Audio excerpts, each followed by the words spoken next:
Hey everyone. I'm getting a little bit better with this one take video method that I've been doing. If you're not familiar with what I'm doing, I'm just doing a video. I'm not doing any edits or anything of that nature. I'm just posting a video with no edits, me scratching my nose, all that kind of stuff, and focusing primarily on my thumbnails, descriptions, and titles.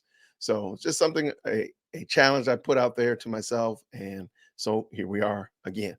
We're going to look at a gentleman we've talked about before, Brian Loritz. And he's talking about racial reconciliation. If you follow me, you know that I don't believe that racial reconciliation is a thing that we should harp on. Now, if there's a beef or problem between someone particular then and against someone else, absolutely, they should go and be reconciled. But racial reconciliation is a broad brush statement, isn't something that we should strive for. And again, Brian is at this church. I've talked about this church before. I think it's called Bridgetown up there in Seattle or something. If And man, they do some great job of putting their videos together and posting them in these short little formats. So this is about 4 minutes, give or take. And I'm going to stop through just to add some commentary. So we're going to let Brian kind of tease this out a little bit and let us go. Let's go. if it ain't strange, it ain't love. And if you ain't paying a cost, it ain't love.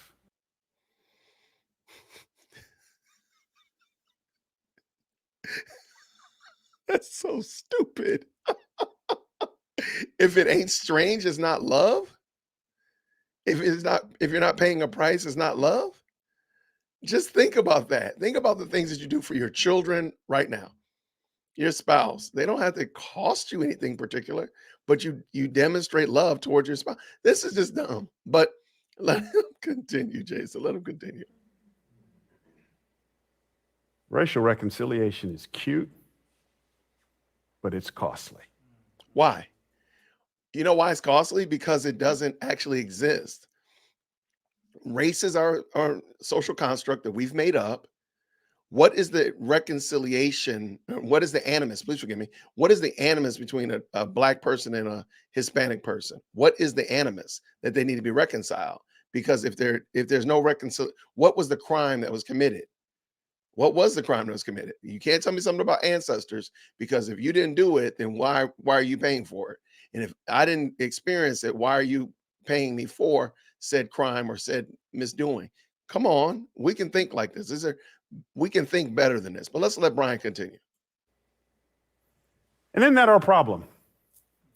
Our problem is we want Nordstrom quality community at thrift store prices. I actually thought that was funny. I did think that was funny. Because we want Nordstrom quality community at thrift store prices. You know what, Brian? I'm gonna give you that. That was actually kind of funny. Every time I've watched that, I've kind of been like, yeah, that's kind of good. That's our problem. We don't like being inconvenienced. You know, Paul says in Galatians 6, bear one another's burdens and so fulfill the law of Christ. Bear one another's burdens. What is the law of Christ? Loving my neighbor as myself. Who's my neighbor? Luke chapter 10 is everyone you see. And by the way, Jesus says, let me tell you what it looks like to love your neighbor. He tells us. So I think you can slide off the other end of the rails. You can go from I don't care anything about anybody to I'm now giving everything away to everybody, and you still are not demonstrating the love of Christ. You still are not loving somebody, because if somebody's making bad decisions and you're supporting them, guess what? You could say that you're loving them. I'm inconveniencing myself. I'm putting myself out there to help this person, but you're not helping that person because they don't need your money. They don't need your resources. They need you to tell them to stop making bad decisions. I mean, it really is that simple, Brian. Story, the good Samaritan, someone who is the ethnically other, a Jew and Gentile in one body. He's beaten. Religious leaders pass him by, don't want to be inconvenienced. But who helps him? Good Samaritan. Inconvenience with his time. Inconvenience physically. He puts him on his animal while he walks him. Inconvenience with his money, takes him to the inn. Whatever he needs, put it on my bill. Inconvenience, Jesus says, that's what it means to love your neighbor. Guess what? You know, the parable of the Good Samaritan could easily be depicted as how we as the the Gentiles, we as those who are outside of the family of God, were received up by the one that was also rejected by the modern day establishment. Jesus did all those things for us.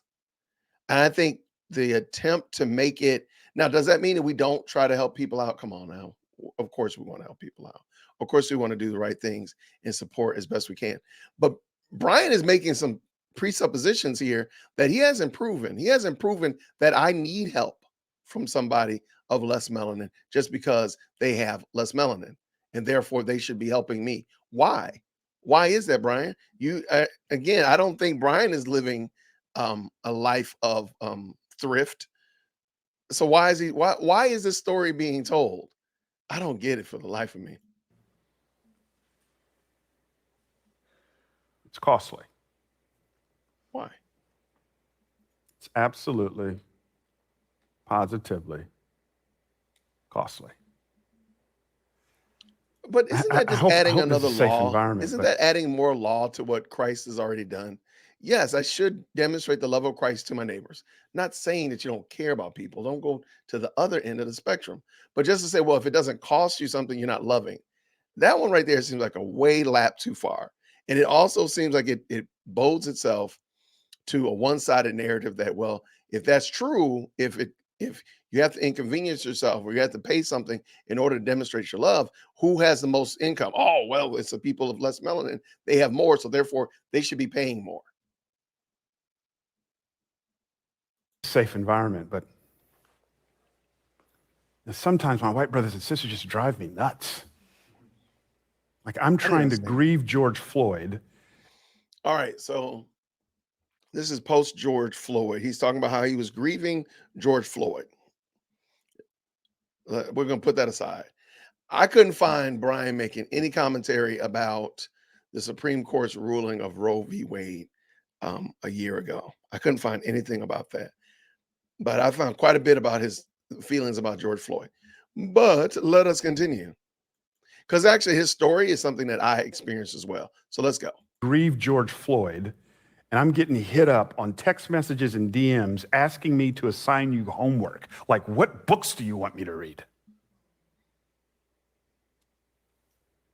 But no problem. You're my brothers, you're my sisters. Read this and read that and read this, and yes, let's hang out. And okay, you said something insensitive. Let's talk about it. There's a cost. Now, here's what fatigues race relations in America. What fatigues us is when I didn't understand his story. Okay, so he started out by saying his white brothers and sisters drive him crazy, and it didn't sound like it was like a joke, ha ha ha. But they're asking him, what should they read? What should they read? Which I think is dumb. I wouldn't. I'm not. That's beside the point. What was the purpose of that story? I didn't get it. I didn't get it at all. All right, let's go, Brian. Finish this up. one group is paying such a higher cost than another. What group? What group is paying a higher cost? What group is paying the higher cost, Brian? You said here race relations in America. Where are Americans? Where in America are particular racial groups, ethnic groups, paying more than another one? Please tell us, Brian. You're just assuming that. And because people just want to agree with you, they're not going to push back. I am.